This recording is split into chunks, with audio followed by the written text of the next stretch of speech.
Yan. Yung hila mo bali pa ganun. Yan. So tanggalan natin tong isa kasi clip lang naman to. Tahin natin to pataas.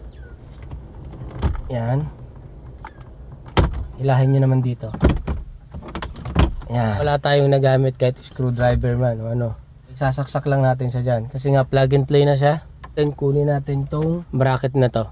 Yan. Kasi kailangan natin yan. Video quality. Maganda naman siya. Yan. Yan. Naikabit na natin tong buong panel na to.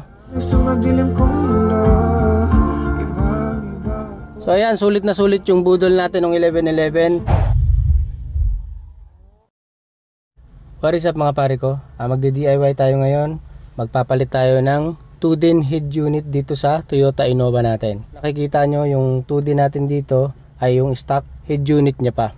And bakit nga pala tayo magpapalit ng head unit? Nagkaroon kasi ng problema yung screen nito. Lumabo na yung screen nitong head unit na to. So ito papakita ko sa inyo. Yan. Di ko lang alam kung nakikita nyo sa video pero ayan, nagkaroon siya dito ng black screen. Kumbaga dito sa may part ng baba tapos taas, kulay yellow siya pero pagdating dito sa gitnang bahagi ng LCD ay kulay itim na siya. Hindi ko alam kung ano nangyari dito. Pero nagkaganito lang naman to nung nag-uulan. Siguro nagka-moist. Kasi nga naiwan namin yung hood dati na nakabukas. Saka nagkaganyan yan. Papalitan natin. Taon din naman na nag-1111 so nagkaroon tayo ng budol. So ito nga pala yung nabili nating 2DIN Carstorm, ang brand nya. So dalawang piraso yung nabudol natin ito. Yung isa ay naikabit natin dun sa Suzuki minivan na DE64B ng kapatid ko. Murahin lang siya pero ang nagustuhan ko dito, napakaganda ng touchscreen nya. Soft touch talaga, hindi kagaya nung hindi ko nilalahat pero kasi kadalasan kasi sa mga mumurahin na head unit na 2DIN, hindi maganda yung touchscreen nya, kumbaga hindi sa soft touch. Pero ito nagustuhan ko dito ay soft touch talaga. Buti na lang di tayo nagkamali ng nabiling 2DIN head unit. So ngayon ikakabit natin dito. Ipapakita ko sa inyo kung paano baklasin tong panel na to. So dito ang gagamitin lang nating tools dito, itong isang piraso lang na 10mm na socket. So wala akong mas manipis dito, pero kung meron sana kayo mas manipis dito na socket na 10mm mas okay. Pero ito naman ay po pwede na. So ito lang gagamitin natin dito, wala nang iba. Bago nga pala natin baklasin to, ipapakita ko muna sa inyo yung laman nito. Plug and play na siya rito. So wala tayong puputulin ditong wires, wala tayong baguhin dito, wala tayong i-modify dito na kung ano-ano mang wirings kasi plug and play siya rito. Kasi yung unit na to mga pare ko ay kasama na rin yung harness ng pang Toyota. Pero naikabit natin to doon sa may Suzuki minivan, kaya lang pinutol natin yung harness. Dahil ito ay Toyota, so magiging plug and play lang to. Pakita ko sa inyo yung laman. Sa box, ito yung sinasabi ko sa inyong harness ng Toyota. Isang remote. Tapos ito yung pinaka 2D natin, yung head unit. So ito siya. Para may pakita na natin, baklasin na natin tong panel dito. Sa pagbabaklas nito, kailangan lang natin tanggalin tong sa lower panel na to. Ito. Yan, nililahin lang natin sa isa. Yan, yung hila mo bali pa ganun. Para may grip ka. Yan, so tanggalan natin tong isa kasi clip lang naman to. Sunod natin, hilahin natin to pataas. Yan. Yan, tsaka pagka naangat nyo na ng konti, hilahin nyo naman dito. Yan. Wala tayong nagamit kahit screwdriver man o ano. Susunod natin, itong natin na 10mm, tanggalin natin yung 4 na torilyo.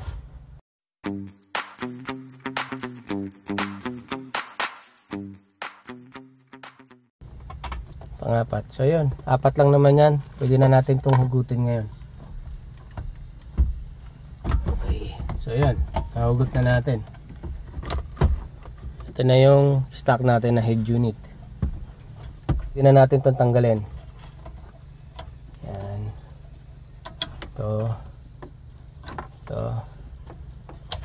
Ayun, tanggalan natin.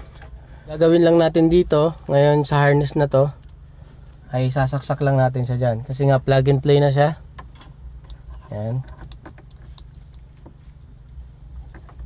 Isa. Dalawa. So dalawa lang ang magagamit dito kasi itong isa para na to sa switch sa steering wheel. Wala namang button to sa steering wheel, so hindi na natin magagamit yung remote. So yun lang. Then yung stock nga pala na radio antenna, ito. Kasi iba yung socket nito. Gagawin nyo lang, bubunutin nyo lang to. Yan, yan. Para maging ganito na yung connector nung radyo. Wala na kayo bang gawin dyan, yan na yun. O pwede na natin tong ilagay na lang dito sa loob. Yan. So ganun lang kadali. Yan, pwede na natin ilagay yung touchscreen na 2 din. Ang gagawin muna natin, kunin natin tong bracket na to. Yan, kailangan natin yan kasi hindi natin may kakabit yung touchscreen natin na head unit pagka hindi natin kinuha yung bracket. Nakikabit na natin tong bracket. Kukunin nyo lang, then ikakabit nyo rito. So ayan yung magiging placement ng bracket natin. Ayan lang naman, 2 tornilyo lang yan magkabilaan. Yan. So sobrang dali lang talaga. Kakabit na natin yung harness para matesting na natin. Dito naman sa harness, 2 lang to, itong kulay black. Hindi ka maliligaw dito dahil hindi naman papasok tong socket kung hindi siya para doon. Yan, so saksak lang natin.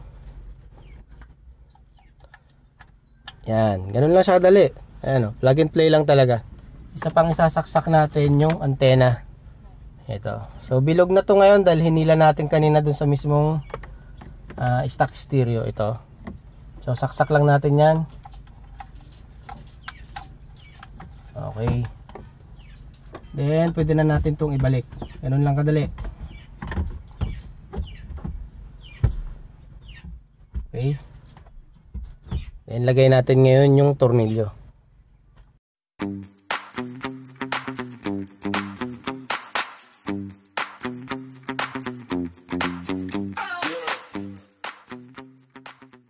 Try na muna natin para sure tayo.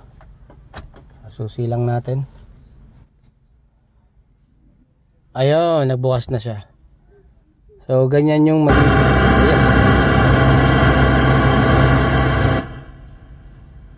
okay. Set lang natin sa radyo. Siyempre 97.5 tayo niyan. Okay, ayan na yung radyo natin. Medyo mahina lang konti yung reception. Ayan yung radyo natin. Ayan. Then try naman natin ngayon yung USB. Isaksak natin tong USB. Ayan, nag-reading na. Okay, para luman.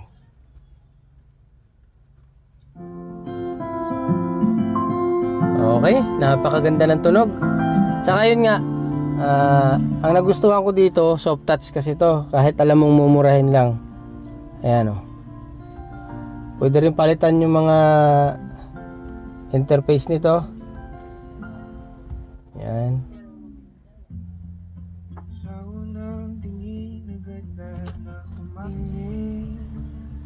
Ayan.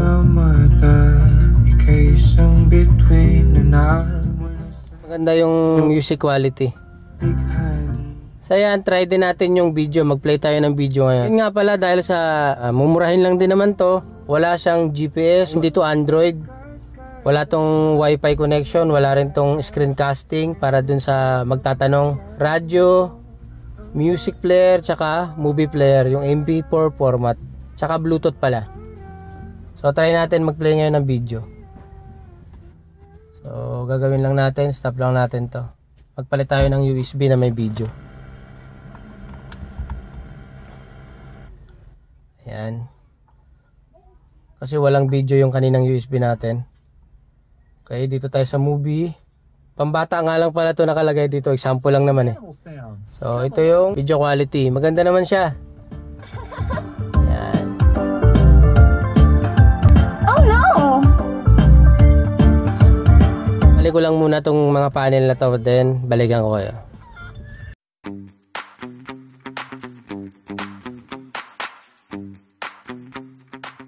Okay na, tapos na. Ayan, naikabit na natin tong buong panel na to. And ito, naset ko na rin lahat. Ayan na siya.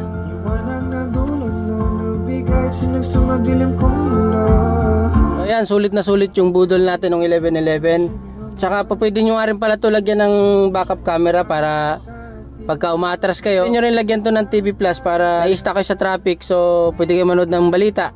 Pwede ka rin maglagay nga ng pelikula sa USB. So ganun lang kadali at mura pa. So sulit na sulit yung budol na to. Tsaka yun nga, gaya na sinabi ko sa inyo, itong touchscreen 2 display na to ay napaka soft touch lang.